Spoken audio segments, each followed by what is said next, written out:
ਸਤਨਾਮ ਵਾਹਿਗੁਰੂ ਸਾਹਿਬ ਜੀ। ਸਤਿਗੁਰ ਆਇਓ ਸਰਣ ਤੁਹਾਰੀ, ਮਿਲੈ ਸੁਖ ਨਾਮ ਹਰਿ ਸੋਭਾ। ਚਿੰਤਾ ਲਾਹੇ ਹਮਾਰੀ,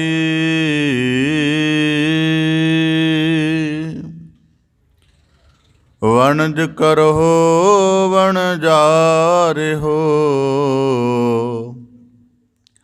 ਵਖਰ ਲਿਹੁ ਸਮਾਲ। ਤੈਸੀ ਵਸਤ ਵਿਸਾਹੀਐ, ਜੈਸੀ ਨਿਭੈ ਨਾਲ। ਅਗੈ ਸਾਹੂ ਸੁਜਾਨ ਹੈ, ਲੈਸੀ ਵਸਤ ਸਮਾਲ। ਪਹਾਈ ਰੇ ਰਾਮ ਕਹੋ ਚਿਤ ਲਾਏ, ਹਰ ਜਸ ਵਖਰ ਲੈ ਚਲਹੁ। ਸਹੁ ਦੇਖੈ ਪਤਿ ਆਏ, ਕਿਰਪਾ ਕਰੋ ਦੀਨ ਕੇ ਦਾਤੇ। ਮੇਰਾ ਗੁਣ ਅਵਗਣ ਨਾ ਵਿਚਾਰਹੁ ਕੋਈ, ਮਾਟੀ ਕਾ ਕਿਆ ਤੋਪੈ ਸੁਆਮੀ। ਮਾਨਸ ਕੀ ਗਤ ਏਹੀ, ਬੇਸੁਮਾਰ ਅਥਾਹ ਗਨਤ ਤੋਲੈ। ਜਿਉ ਬੁਲਾਵੋ ਤਿਉ ਨਾਨਕ ਦਾਸ ਬੋਲੇ। ਸਤਨਾਮ ਵਾਹਿਗੁਰੂ ਸਾਹਿਬ ਜੀ। ਸ਼ਲੋਕ ਸੇਖ ਫਰੀਦ ਕੇ, ਇਕ ਓੰਕਾਰ ਸਤਿਗੁਰ ਪ੍ਰਸਾਦ। ਜਿਤ ਦਿਹਾੜੈ ਧਨਵਾਰੀ, ਸਾਹੇ ਲਏ ਲਿਖਾਏ। ਮਲਕ ਜੇ ਕੰਨੀ ਸੁਣੀਦਾ, ਮੋਹ ਦੇ ਖਾਲੇ ਆਏ। ਜਿੰਦ ਨਿਮਾਣੀ ਕੱਢੀਐ, ਹੱਡਾ ਕੂ ਕੜਕਾਏ। ਸਾਹੇ ਲਿਖੇ ਨ ਚੱਲਨੀ, ਜਿੰਦੂ ਕੂ ਸਮਝਾਏ। ਜਿੰਦ ਵਹੁਟੀ ਮਰਨ ਵਰ, ਲੈ ਜਾਸੀ ਪਰਣਾਏ। ਆਪਣ ਹੱਥੀ ਜੋਲ ਕੈ, ਕੈ ਗਲ ਲੱਗੈ ਤਹਾਏ। ਵਾਲਹੁ ਨਿੱਕੀ ਪੁਰ ਸਲਾਤ, ਕੰਨੀ ਨਾ ਸੁਣੀ ਆਏ। ਫਰੀਦਾ ਕਿੜੀ ਪਵੰਦਈ, ਖੜਾ ਨ ਆਪ ਮੁਹਾਏ। ਵਾਹਿਗੁਰੂ ਜੀ ਕਾ ਖਾਲਸਾ, ਵਾਹਿਗੁਰੂ ਜੀ ਕੀ ਫਤਿਹ। ਧੰਨ ਧੰਨ ਸਤਿਗੁਰੂ ਗੁਰੂ ਗਰੀਬ ਨਿਵਾਜ, ਪਤਿਤ ਪਾਵਨ ਭਗਤ ਵਛਲ, ਕਿਰਪਾ ਨਿਧ ਦਇਆ ਨਿਧ, ਅੰਤਰਜਾਮੀ ਅਗਮ ਅਗੋਚਰ ਪਾਰ ਬ੍ਰਹਮ ਪਰਮੇਸ਼ਵਰ ਸਤਿਗੁਰੂ ਸ੍ਰੀ ਗੁਰੂ ਗ੍ਰੰਥ ਸਾਹਿਬ ਜੀ ਦੀਨ ਦਇਆਲ ਪਾਤਸ਼ਾਹ, ਤਿਨਾਂ ਦੀ ਅਪਾਰ ਮਿਹਰਾਮਤ ਹੈ, ਅਥਾਹ ਬਖਸ਼ਿਸ਼ ਹੈ, ਅਪਾਰ ਕਰੁਣਾ ਹੈ ਸਤਿਗੁਰੂ ਸਾਹਿਬ ਜੀ ਦੀ, ਜੋ ਸਾਨੂੰ ਸਭ ਨੂੰ ਆਪਣੀ ਮਿਹਰ ਭਰੀ ਬਖਸ਼ਿਸ਼ ਕਰਕੇ, ਨਵਾਜ਼ਿਸ਼ ਕਰਕੇ ਸਤਿਗੁਰੂ ਸਾਹਿਬ ਜੀ ਨੇ ਆਪਣੀ ਪਾਵਨ ਪਵਿੱਤਰ ਮੁਬਾਰਕ ਚਰਨ ਹਜ਼ੂਰੀ ਦੇ ਅੰਤਰਗਤ ਸਤਸੰਗਤ ਰੂਪ ਵਿੱਚ ਜੁੜਨ ਦਾ, ਸ਼ਬਦ ਦੇ ਕੀਰਤਨ ਵਿਚਾਰ ਅਭਿਆਸ ਦੇ ਨਾਲ ਆਪਣੇ ਮਨੁੱਖਾ ਜੀਵਨ ਦੇ ਅਧਿਆਤਮਿਕ ਮਨੋਰਥ ਨੂੰ ਪ੍ਰਾਪਤ ਕਰਨ ਦਾ, ਭਗਤੀ ਰੂਪ ਧਨ ਸੰਚਿਤ ਕਰਦਿਆਂ ਹੋਇਆਂ ਗਿਆਨ ਦੇ ਪ੍ਰਕਾਸ਼ ਸਹਿਤ ਮਨੁੱਖਾ ਜੀਵਨ ਨੂੰ ਸਫਲ ਕਰਨ ਦਾ ਅਮੋਲਕ ਅਵਸਰ ਬਖਸ਼ਿਸ਼ ਕੀਤਾ ਹੈ ਜੀ। ਆਪ ਜੀ ਬੜੇ ਸੁਭਾਗਸ਼ਾਲੀ ਹੋ ਜੋ ਸਤਿਗੁਰੂ ਕੀ ਰਹਿਮਤ ਦੇ ਪਾਤਰ ਬਣਦਿਆਂ ਹੋਇਆਂ ਸਤਸੰਗਤ ਰੂਪ ਵਿੱਚ ਜੁੜ ਕੇ ਅਧਿਆਤਮਿਕ ਲਾਭ ਪ੍ਰਾਪਤ ਕਰਨ ਦਾ ਨਿਰੰਤਰ ਯਤਨ ਕਰ ਰਹੇ ਹੋ। ਧੰਨ ਸਤਿਗੁਰੂ ਸ੍ਰੀ ਗੁਰੂ ਗ੍ਰੰਥ ਸਾਹਿਬ ਜੀ ਦੀ ਅਪਾਰ ਕਿਰਪਾ ਸਦਕਾ ਆਪ ਜੀ ਪਾਵਨ ਬਾਣੀ ਦੀ ਲੜੀਵਾਰ ਵਿਚਾਰ ਦੇ ਨਾਲ ਜੁੜ ਕੇ ਸਤਿਗੁਰੂ ਕੀ ਰਹਿਮਤ ਨੂੰ ਮਾਣਦੇ ਹੋ। ਲੜੀਵਾਰ ਵਿਚਾਰ ਦੇ ਅੰਤਰਗਤ ਭਗਤ ਸਿਰਮੌਰ ਬਾਬਾ ਸ਼ੇਖ ਫਰੀਦ ਸਾਹਿਬ ਜੀ ਤਿਨਾਂ ਦੀ ਪਾਵਨ ਬਾਣੀ ਰਚਨਾ ਦੇ ਅੰਤਰਗਤ ਲੜੀਵਾਰ ਸ਼ਲੋਕਾਂ ਦੀ ਵਿਚਾਰ ਨਾਲ ਜੁੜਨ ਦਾ ਯਤਨ ਕਰੀਏ ਜੀ। ਵਿਚਾਰ ਪ੍ਰਾਰੰਭ ਕਰਨ ਤੋਂ ਪਹਿਲਾਂ ਬੜੇ ਅਦਬ ਸਹਿਤ ਉਚਾਰਨ ਕਰੋ ਜੀ। ਸਤਨਾਮ ਸ੍ਰੀ ਵਾਹਿਗੁਰੂ ਸਾਹਿਬ ਜੀ। ਸ਼ਲੋਕ ਸ਼ੇਖ ਫਰੀਦ ਕੇ। ਸਤਿਗੁਰੂ ਸ੍ਰੀ ਗੁਰੂ ਗ੍ਰੰਥ ਸਾਹਿਬ ਜੀ ਦੀ ਬਾਣੀ ਪ੍ਰਵਾਹ ਦੇ ਅੰਤਰਗਤ ਰਾਗਬੱਧ ਬਾਣੀ 14 ਅੰਗ ਤੋਂ ਸ਼ੁਰੂ ਹੁੰਦੀ ਹੈ। ਭਾਵ ਕਿ ਰਾਗਾਂ ਦੇ ਅੰਤਰ ਜਿਹੜੇ ਸਰਲੇਖ ਹਨ, ਇੱਕ ਰਾਏ ਅਨੁਸਾਰ ਜਪਜੀ ਸਾਹਿਬ ਤੋਂ ਬਾਅਦ ਜਿਹੜੇ ਸੋਦਰ ਦੇ ਸ਼ਬਦ ਹਨ ਉਹ ਵੀ ਆਸਾ ਰਾਗ ਦੇ ਹਨ। ਇੰਝ ਕਿਹਾ ਜਾ ਸਕਦਾ ਕਿ 8 ਅੰਗ ਤੋਂ ਰਾਗਬੱਧ ਬਾਣੀ ਆਰੰਭ ਹੁੰਦੀ ਹੈ ਅਤੇ 1352 ਅੰਗ ਤੱਕ, ਜਿੱਥੋਂ ਤੱਕ ਜੈਜਾਵੰਤੀ ਰਾਗ ਦਾ ਬਾਣੀ ਪ੍ਰਵਾਹ ਹੈ, ਉੱਥੋਂ ਤੱਕ ਰਾਗਬੱਧ ਬਾਣੀ ਹੈ। ਉਸ ਤੋਂ ਬਾਅਦ ਜਿਤਨੀਆਂ ਵੀ ਬਾਣੀਆਂ ਹਨ ਉਹਨਾਂ ਦੇ ਸ਼ੀਰਸ਼ਕ ਉੱਪਰ ਕੋਈ ਰਾਗ ਅੰਕਿਤ ਨਹੀਂ ਕੀਤਾ ਹੋਇਆ। ਅਤੇ ਭਗਤ ਕਬੀਰ ਸਾਹਿਬ ਜੀ ਦੇ ਸ਼ਲੋਕਾਂ ਉਪਰੰਤ 1377 ਅੰਗ ਤੋਂ ਬਾਬਾ ਫਰੀਦ ਸਾਹਿਬ ਜੀ ਦੇ 130 ਸ਼ਲੋਕ ਪ੍ਰਾਰੰਭ ਹੁੰਦੇ ਹਨ, ਜਿਨ੍ਹਾਂ ਦੇ ਵਿੱਚ ਕੁਝ ਸ਼ਲੋਕ ਗੁਰੂ ਸਾਹਿਬਾਨਾਂ ਦੇ ਵੀ ਹਨ। ਇਸ ਰੂਪ ਦੇ ਵਿੱਚ ਬਾਬਾ ਫਰੀਦ ਸਾਹਿਬ ਜੀ ਦੀ ਬਾਣੀ ਗੁਰੂ ਗ੍ਰੰਥ ਸਾਹਿਬ ਜੀ ਦੇ ਅੰਤਰਗਤ 4 ਸ਼ਬਦਾਂ ਦੇ ਵਿੱਚ ਰੂਪ ਵਿੱਚ 130 ਸ਼ਲੋਕਾਂ ਦੇ ਰੂਪ ਵਿੱਚ ਦਰਜ ਹੈ। ਇੱਕ ਓੰਕਾਰ ਸਤਿਗੁਰ ਪ੍ਰਸਾਦ, ਇੱਕ ਅਕਾਲ ਪੁਰਖ ਸਿਰਜਣਹਾਰ ਜੋ ਸਾਰੇ ਬ੍ਰਹਿਮੰਡ ਦਾ ਸਿਰਜਣ, ਪ੍ਰਤਪਾਲਣ ਅਤੇ ਸਮਾਪਤ ਕਰਤਾ ਹੈ। ਐਸੇ ਪਰਮ ਅਕਾਲ ਪੁਰਖ ਦੀ ਹਸਤੀ ਜੋ ਸਤ ਸਰੂਪ ਹੈ, ਸਦੀਵਤਾ ਹੈ, ਹਰ ਇੱਕ ਵਸਤੂ ਦਾ ਆਧਾਰ ਹੈ, ਗੁਰ ਸਰੂਪ ਉਹਦੇ ਗਿਆਨ ਦਾ ਪ੍ਰਕਾਸ਼, ਭਾਵ ਕਿ ਸਾਰੀ ਕਾਇਨਾਤ ਦੇ ਵਿੱਚ, ਬ੍ਰਹਿਮੰਡ ਦੇ ਵਿੱਚ ਵਿਆਪਕ ਅਕਾਲ ਪੁਰਖ ਦੇ ਸਤ ਸਰੂਪ ਦਾ ਭੇਦ ਪ੍ਰਸਾਦ ਕਿਰਪਾ ਰੂਪ ਦੁਆਰਾ ਜਾਣਿਆ ਜਾਂਦਾ, ਬੁੱਝਿਆ ਜਾਂਦਾ ਹੈ। ਜਿਤ ਦਿਹਾੜੈ ਧਨਵਰੀ ਸਾਹੇ ਲਏ ਲਿਖਾਏ। ਬਾਬਾ ਫਰੀਦ ਸਾਹਿਬ ਜੀ ਦੇ ਪਹਿਲੇ ਸ਼ਲੋਕ ਦੇ ਅੰਤਰਗਤ ਜਿਸ ਸ਼ਲੋਕ ਦਾ ਪਾਠ ਆਪ ਜੀ ਨੇ ਸ਼ਰਵਣ ਕੀਤਾ ਹੈ, ਪਾਠ ਨੂੰ ਸ਼ਰਵਣ ਕਰਕੇ ਜਿਹੜਾ ਪਹਿਲਾ ਅਨੁਭਵ ਮਨੁੱਖ ਦੀ ਸੁਰਤ ਅੰਦਰ ਪਹਿਲਾ ਖਿਆਲ ਪ੍ਰਗਟ ਹੁੰਦਾ ਹੈ, ਉਚੇਰੀ ਸੁਰਤ ਇਸ ਸ਼ਲੋਕ ਨੂੰ ਇਸ ਭਾਵ ਦੇ ਨਾਲ ਦੇਖੇਗੀ ਕਿ ਇਸ ਇੱਕੋ ਸ਼ਲੋਕ ਦੇ ਅੰਦਰ ਸਾਡੇ ਸਮੁੱਚੇ ਜੀਵਨ ਦਾ ਦਰਸ਼ਨ ਅੰਕਿਤ ਕੀਤਾ ਗਿਆ। ਭਾਵ ਕਿ ਇਸ ਸ਼ਲੋਕ ਦਾ ਪਾਠ ਕਰ ਲਈਏ, ਵਿਚਾਰ ਕਰ ਲਈਏ, ਗਾਇਨ ਕਰ ਲਈਏ ਤਾਂ ਸਾਨੂੰ ਸਾਡੇ ਸਾਰੇ ਜੀਵਨ ਦਾ ਜਿਹੜਾ ਦਰਸ਼ਨ ਹੈ ਇਸ ਇੱਕ ਸ਼ਲੋਕ ਦੇ ਅੰਦਰ ਹੋ ਜਾਂਦਾ ਹੈ। ਔਰ ਬਾਬਾ ਫਰੀਦ ਸਾਹਿਬ ਜੀ ਨੇ, ਜਿਵੇਂ ਅਸੀਂ ਕੋਈ ਵੀ ਪਾਵਨ ਬਾਣੀ ਪੜ੍ਹਦੇ ਹਾਂ ਗੁਰੂ ਗ੍ਰੰਥ ਸਾਹਿਬ ਮਹਾਰਾਜ ਜੀ ਦੀ, ਹਰੇਕ ਦੇ ਆਰੰਭ ਵਿੱਚ ਮਨੁੱਖ ਦੇ ਅਧਿਆਤਮਿਕ ਜੀਵਨ ਦੇ ਮਨੋਰਥ ਉੱਪਰ ਜ਼ਿਕਰ ਕੀਤਾ ਗਿਆ ਕਿ ਮਨੁੱਖ ਨੂੰ ਆਪਣੇ ਅਧਿਆਤਮਿਕ ਜੀਵਨ ਦੇ ਮਨੋਰਥ ਤੱਕ ਪਹੁੰਚਣ ਦੇ ਲਈ ਜਾਂ ਆਪਣੀ ਮੁਕਤੀ ਦੇ ਪ੍ਰਯੋਜਨ ਲਈ ਜਾਂ ਇਸ ਜੀਵਨ ਨੂੰ ਜਿਹੜਾ ਪਰਮੇਸ਼ਰ ਦੀ ਵੱਡੀ ਰਹਿਮਤ ਹੈ, ਇਹਨੂੰ ਸੰਵਾਰਨ ਦੇ ਲਈ ਕਿਹੜੇ ਯਤਨ ਕਰਨੇ ਚਾਹੀਦੇ ਨੇ, ਇਸ ਤਰ੍ਹਾਂ ਦੇ ਜ਼ਿਕਰ ਆਪ ਜੀ ਨੂੰ ਹਰੇਕ ਰਚਨਾ ਦੇ ਆਰੰਭ ਵਿੱਚ ਮਿਲਣਗੇ। ਜਿਵੇਂ ਆਪ ਜੀ 12 ਮਾਹ ਦੀ ਬਾਣੀ ਪੜ੍ਹਦੇ ਹੋ, ਉਹਦੇ ਵਿੱਚ ਸਾਨੂੰ ਸੋਝੀ ਕਰਵਾਈ ਗਈ ਅਧਿਆਤਮਿਕ ਮਨੋਰਥ ਦੇ ਲਈ, ਕਿਰਤ ਕਰਮ ਕੇ ਵਿਛੜੇ ਕਰ ਕਿਰਪਾ ਮਿਲੋ ਰਾਮ। ਆਸਾ ਦੀ ਵਾਰ ਦਾ ਆਰੰਭ ਦੇਖੋ, ਉਹਦੇ ਵਿੱਚ ਕਿਹਾ ਜਾਂਦਾ ਕਿ ਗੁਰੂ ਕੀ ਸ਼ਰਨ ਜਾਓ, ਜਿਹੜਾ ਤੁਹਾਨੂੰ ਮਨੁੱਖਾਂ ਤੋਂ ਦੇਵ ਬਣਾ ਦਿੰਦਾ ਹੈ।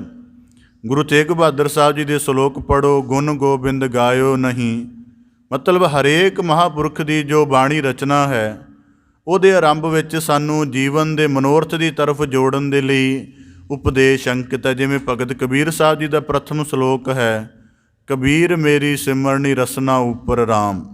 ਤਾਂ ਇਸੇ ਤਰ੍ਹਾਂ ਬਾਬਾ ਫਰੀਦ ਸਾਹਿਬ ਜੀ ਸਾਡੇ ਸਨਮੁਖ ਮਨੁੱਖਾ ਜੀਵਨ ਦਾ ਸਮੁੱਚਾ ਅਨੁਭਵ ਪੇਸ਼ ਕਰਦੇ ਹਨ ਅਤੇ ਸਾਡੇ ਜੀਵਨ ਦਾ ਆਰੰਭ ਸਮਝਾਉਂਦੇ ਆਖਦੇ ਹਨ, ਜਿਤ ਦਿਹਾੜੈ ਧਨਵਰੀ ਸਾਹੇ ਲਏ ਲਿਖਾਏ। ਜੇ ਕਾਵਕ ਨੁਕਤੇ ਤੋਂ ਦੇਖੀਏ ਤਾਂ ਕੁਦਰਤੀ ਦੇਖੋ ਜਿਹੜਾ ਸੰਕਲਪ ਹੈ, ਜਿਹੜਾ ਸੰਕਲਪ ਇਸ ਸ਼ਲੋਕ ਦੇ ਵਿੱਚ ਚੱਲ ਰਿਹਾ, ਜਿਵੇਂ ਪੁਰਸਲਾਤ ਹੈ, ਮੋਹ ਦੇ ਖਾਲੇ ਆਏ, ਇਹ ਜਿਹੜੇ ਸ਼ਬਦ ਹਨ ਇਹ ਅਸਲ ਦੇ ਵਿੱਚ ਇਸਲਾਮ ਦੇ ਨਾਲ ਸੰਬੰਧਿਤ ਰੱਖਣ ਵਾਲੇ ਹਨ। ਇਸਲਾਮ ਦੇ ਸੰਕਲਪ ਹਨ ਅਤੇ ਜਿਹੜੀ ਭਾਸ਼ਾ ਹੈ ਉਹ ਇੱਧਰ ਪੰਜਾਬ ਦੀ ਹੈ ਅਤੇ ਜਿਹੜਾ ਕਾਵਕ ਸ਼ੈਲੀ ਹੈ ਉਹ ਭਾਰਤੀ ਪਰੰਪਰਾ ਦੀ ਹੈ। ਜਿਵੇਂ ਭਾਰਤੀ ਪਰੰਪਰਾ ਦੇ ਵਿੱਚ ਮੌਤ ਦੇ ਦ੍ਰਿਸ਼ ਨੂੰ ਬਿਆਨ ਕਰਨਾ ਹੈ ਅਤੇ ਉਹਨੂੰ ਵਿਆਹ ਦੇ ਰੂਪਕ ਦੁਆਰਾ ਬਿਆਨ ਕੀਤਾ ਜਾਂਦਾ ਹੈ। ਗੱਲ ਇੱਥੇ ਜੀਵਨ ਦੇ ਵੈਰਾਗਮਈ ਦ੍ਰਿਸ਼ਟੀਕੋਣ ਤੋਂ ਸਮਝਾਉਣੀ ਹੈ, ਜੀਵਨ ਦੀ ਸਮੁੱਚੀ ਹਾਲਤ ਸਮਝਾਉਣੀ ਹੈ, ਪਰ ਜਿਹੜਾ ਰੂਪਕ ਹੈ ਉਹ ਵਿਆਹ ਦਾ ਵਰਤਿਆ ਜਾ ਰਿਹਾ। ਮਤਲਬ ਕਿ ਮੌਤ ਦੀ ਗੱਲ ਨੂੰ ਜਾਂ ਜੀਵਨ ਦੇ ਗਹਿਰੇ ਸੂਤਰ ਨੂੰ ਜਿਹੜਾ ਬੜਾ ਗੰਭੀਰ ਹੈ, ਉਹਨੂੰ ਵਿਆਹ ਦੇ ਰੂਪਕ ਦੁਆਰਾ ਬਾਬਾ ਫਰੀਦ ਸਾਹਿਬ ਜੀ ਸਮਝਾ ਰਹੇ ਨੇ। ਇਹਦਾ ਭਾਵ ਹੈ ਬਾਣੀ ਦੇ ਵਿੱਚ ਦੇਖੋ ਕਿਤਨਾ ਕਮਾਲ ਬਣਿਆ ਹੋਇਆ ਹੈ ਕਿ ਸੰਕਲਪ ਇਸਲਾਮ ਦਾ ਹੈ, ਭਾਸ਼ਾ ਇੱਧਰ ਪੰਜਾਬ ਦੀ ਹੈ ਅਤੇ ਜਿਹੜੀ ਕਾਵਕ ਸ਼ੈਲੀ ਹੈ ਉਹ ਭਾਰਤੀ ਕਾਵਿ ਸ਼ਾਸਤਰ ਦੀ ਹੈ। ਤਿੰਨ ਚੀਜ਼ਾਂ ਦਾ ਸੰਗਮ ਹੈ, ਮਤਲਬ ਇਕੱਠਾ ਜੋੜਿਆ ਹੋਇਆ ਇੱਕ ਚੀਜ਼ਾਂ ਨੂੰ। ਇਸ ਕਰਕੇ ਬਾਬਾ ਫਰੀਦ ਸਾਹਿਬ ਜ਼ਿਕਰ ਕਰਦੇ ਹਨ, ਜਿਤ ਦਿਹਾੜੈ ਧਨਵਰੀ। ਮਨੁੱਖ ਨੂੰ ਆਪਣੇ ਜੀਵਨ ਦਾ ਸਭ ਤੋਂ ਪਹਿਲਾਂ ਆਦਿ ਸਮਝਣਾ ਚਾਹੀਦਾ ਕਿ ਮੇਰੀ ਰਚਨਾ ਕਿਸ ਦਮ ਹੋਈ। ਪਾਵਨ ਬਾਣੀ 'ਚ ਵਾਕ ਪ੍ਰਾਪਤ ਹਨ ਸਤਿਗੁਰੂ ਸਾਹਿਬ ਜੀ ਦੇ, ਸੰਜੋਗ ਵਿਜੋਗ ਤੁਰਹੋਂ ਹੀ ਹੁਆ, ਪੰਚ ਧਾਤ ਕਰ ਪੁਤਲਾ ਕੀਆ, ਸਾਹੈ ਕੈ ਫੁਰਮਾਇੜੈ, ਜੀ ਦੇਹੀ ਵਿੱਚ ਜੀਓ ਆਏ ਪਿਆ। ਹੁਣ ਬਾਬਾ ਫਰੀਦ ਸਾਹਿਬ ਜੀ ਨੇ ਵਿਆਹ ਦਾ ਰੂਪਕ ਵਰਤਿਆ, ਜਿਤ ਦਿਹਾੜੈ ਧਨਵਰੀ।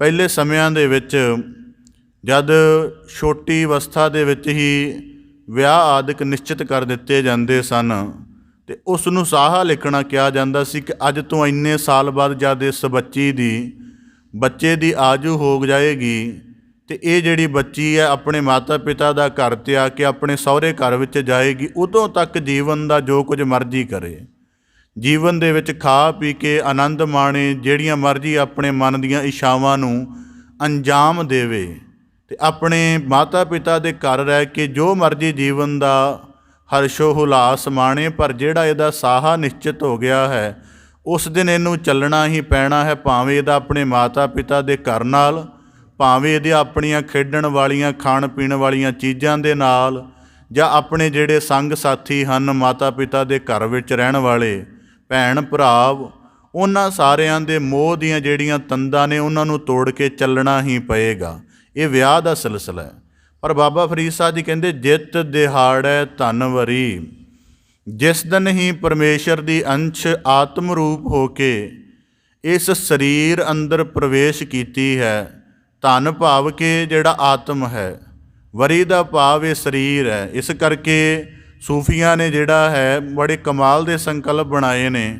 ਉਹਨਾਂ ਨੇ ਜਿਵੇਂ ਬਾਣੀ ਦੇ ਵਿੱਚ ਆਉਂਦਾ ਨਾ, ਪਰਮੇਸ਼ਰ ਨੂੰ ਕੰਤ ਕਿਹਾ ਗਿਆ ਅਤੇ ਆਪਣੇ ਆਪ ਨੂੰ ਨਾਰ ਕਿਹਾ ਗਿਆ ਹੈ, ਇੰਝ ਹੀ ਉਹਨਾਂ ਨੇ ਜਿਹੜਾ ਹੈ ਪਰਮੇਸ਼ਰ ਨੂੰ ਇੱਕ ਪਿਆਰੇ ਦੇ ਰੂਪ ਵਿੱਚ ਚੁਤਵਿਆ ਹੈ ਅਤੇ ਆਪਣੇ ਆਪ ਨੂੰ ਜਿਹੜੀ ਹੈ ਪ੍ਰੇਮਿਕਾ ਦੇ ਰੂਪ 'ਚ ਕਿਹਾ ਹੈ। ਤਾਂ ਬਾਬਾ ਫਰੀਦ ਸਾਹਿਬ ਜੀ ਕਹਿੰਦੇ, ਜਿਤ ਦਿਹਾੜੈ, ਉਹ ਪਲ ਉਹ ਛਿਣ ਜਦੋਂ ਪਰਮੇਸ਼ਰ ਦੀ ਜੋਤ, ਉਹਦਾ ਨੂਰ ਤੇਰੇ ਸਰੀਰ ਰੂਪ ਕਰਕੇ ਤੇਰੇ ਵਿੱਚ ਪ੍ਰਵੇਸ਼ ਹੋਇਆ, ਉਦੋਂ ਹੀ ਤੇਰੇ ਜੀਵਨ ਦੀ ਸਾਹਾਂ ਰੂਪੀ ਜਿਹੜੀ ਰਾਸ ਹੈ ਉਹ ਮੁਕਰਰ ਹੋ ਗਈ ਹੈ। ਮਤਲਬ ਕਿ ਪਰਮੇਸ਼ਰ ਦਾ ਅੰਸ਼ ਤੇਰੇ ਸਰੀਰ ਵਿੱਚ ਆਇਆ ਅਤੇ ਇਹ ਇੱਕ ਟਾਈਮ ਦੀ ਲਿਮਟ ਵਿੱਚ ਹੈ। ਜਿਵੇਂ ਸਾਹ ਲਿਮਟ ਵਿੱਚ ਹੁੰਦਾ, ਭਾਵੇਂ 5 ਸਾਲ ਦਾ, 10 ਸਾਲ ਦਾ, ਭਾਵੇਂ ਥੋੜ੍ਹੇ ਦਿਨਾਂ ਦਾ ਵੀ ਹੋਵੇ, ਇੰਝ ਹੀ ਜਿਹੜੀ ਰੱਬੀ ਜੋਤ ਤੇਰੇ ਸਰੀਰ ਵਿੱਚ ਉਤਰ ਕੇ ਉਹਨੇ ਤੇਰੇ ਜੀਵਨ ਦੇ ਖੇਲ ਨੂੰ ਰਚਿਆ ਹੈ, ਇਹ ਇੱਕ ਟਾਈਮ ਲਿਮਟ ਦੇ ਵਿੱਚ ਹੈ। ਤਾਂ ਕਰਕੇ ਬਾਣੀ ਵਿੱਚ ਵਾਕ ਆਉਂਦੇ ਨੇ, ਮਰਨ ਲਿਖਾਏ ਮੰਡਲ ਮਹਿ ਆਏ। ਹੁਣ ਇਹ ਜਿਹੜੇ ਸਾਹੇ ਲਏ ਲਿਖਾਏ ਨੇ, ਇਹਦਾ ਕੁਝ ਨਿਸ਼ਚਿਤ ਨਹੀਂ ਹੈ। ਜਿਵੇਂ ਪਹਿਲੇ ਸਮਿਆਂ ਦੇ ਵਿੱਚ ਅਕਸਰ ਮਾਤਾ ਪਿਤਾ ਦੀ ਪ੍ਰਮੁੱਖਤਾ ਹੁੰਦੀ ਸੀ ਅਤੇ ਮਾਤਾ ਪਿਤਾ ਨੇ ਜੋ ਠੀਕ ਕਿਤੇ ਲੱਗਿਆ ਜਾਂ ਕੁਦਰਤੀ ਲੋਕਾਂ ਨੇ ਕੌਲ ਵੀ ਦਿੱਤੇ ਹੁੰਦੇ ਸਨ ਕਿ ਮੇਰੇ ਘਰ ਦੇ ਵਿੱਚ ਪੁੱਤਰੀ ਹੋਈ ਅਤੇ ਤੇਰਾ ਪੁੱਤਰ ਹੈ ਅਤੇ ਮੈਂ ਇਹਦੇ ਨਾਲ ਤੇਰਾ ਸੰਬੰਧ ਜੋੜ ਦਿੱਤਾ। ਅਤੇ ਔਲਾਦ ਨੂੰ ਨਹੀਂ ਸੀ ਬਹੁਤੀ ਵਾਰੀ ਪੁੱਛਿਆ ਜਾਂਦਾ, ਦੱਸਿਆ ਜਾਂਦਾ। ਉਹ ਤਾਂ ਉਦਣ ਪਤਾ ਲੱਗਦਾ ਸੀ ਜਦ ਉਹਦੀ ਮਾਤਾ ਉਹਨੂੰ ਸੂਹਾ ਵੇਸ ਪਹਿਨਾਉਣ ਲੱਗਦੀ ਸੀ ਅਤੇ ਉਹ ਬੱਚੀ ਫਿਰ ਥੋੜ੍ਹਾ ਬਹੁਤਾ ਇਤਰਾਜ਼ ਕਰਦੀ ਸੀ। ਜਿਨ੍ਹਾਂ ਨੇ ਪੰਜਾਬੀ ਸਾਹਿਤ ਕਵਿਤਾ ਪੜ੍ਹੀ ਉਹਦੇ ਵਿੱਚ ਇਸ ਤਰ੍ਹਾਂ ਦੇ ਜ਼ਿਕਰ ਆਉਂਦੇ ਹਨ। ਤਾਂ ਬਾਬਾ ਫਰੀਦ ਸਾਹਿਬ ਜੀ ਕਹਿੰਦੇ, ਜਿੱਤ ਦਿਹਾੜੈ ਧਨਵਰੀ।